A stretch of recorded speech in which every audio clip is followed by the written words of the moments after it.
किसान भाइयों नमस्कार। आज की वीडियो में आपको बताएंगे गेहूं में पहला खाद और पानी। आपको हम बता दें कि गेहूं की फसल पर ग्रोथ, बढ़वार, टेलरिंग की संख्या बढ़ाने के लिए, कल्ली की संख्या बढ़ाने के लिए और उपज के साथ साथ पैदावार बढ़ाने के लिए गेहूं की फसल पर स्पेशल ज़रूरत पड़ती है नाइट्रोजन की, फास्फोरस की, पोटास की और सल्फर की।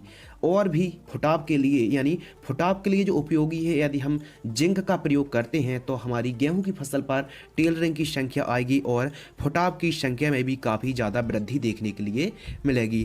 किसान भाइयों, यदि आपने बुआई के समय ही फास्फोरस और पोटास का प्रयोग कर लिया है तो आप पोटास का और फास्फोरस का प्रयोग ना करें, और यदि आपने बुआई के समय फास्फोरस और पोटास का प्रयोग नहीं किया है तो आप पहले या फिर दूसरी सिंचाई पर दूसरी खाद के साथ आप फास्फोरस और पोटास युक्त फर्टिलाइजर्स का प्रयोग कर सकते हैं।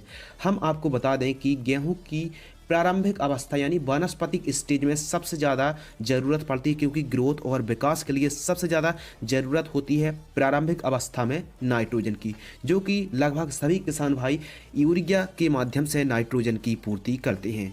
तो गेहूं की फसल में ठीक तरीके से ग्रोथ हो और ठीक तरीके से वेजिटेटिव ग्रोथ हो, तो उसके लिए आपको पहला जो सिंचाई आप कर रहे हैं यानी 22 से 25 दिनों पर आपको प्रयोग करना है केवल और केवल नाइट्रोजन।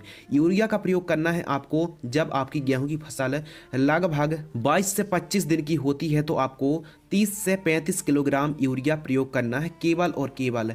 अगली खाद कौन सी प्रयोग करना चाहिए यानी दूसरी खाद पर कौन कौन सी खादों का प्रयोग करना चाहिए, आगे वाले आगामी दिनों पर आपको वीडियो बहुत ही जल्द आ जाएगी। तो पहली जब आप सिंचाई कर रहे हैं तो आप यूरिया का प्रयोग करें, केवल और केवल आप यूरिया का प्रयोग करें। यह क्योंकि प्रारंभिक स्टेज पर वानस्पतिक स्टेज पर केवल और केवल नाइट्रोजन की आवश्यकता होती है।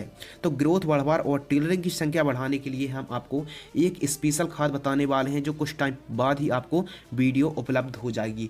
आप जब गेहूं की फसल 22-25 दिन की होती है तो 30-35 किलोग्राम यूरिया देकर प्रति एकड़ की दर से आप सिंचाई कर दीजिए, बेहतरीन रिजल्ट मिलेगा।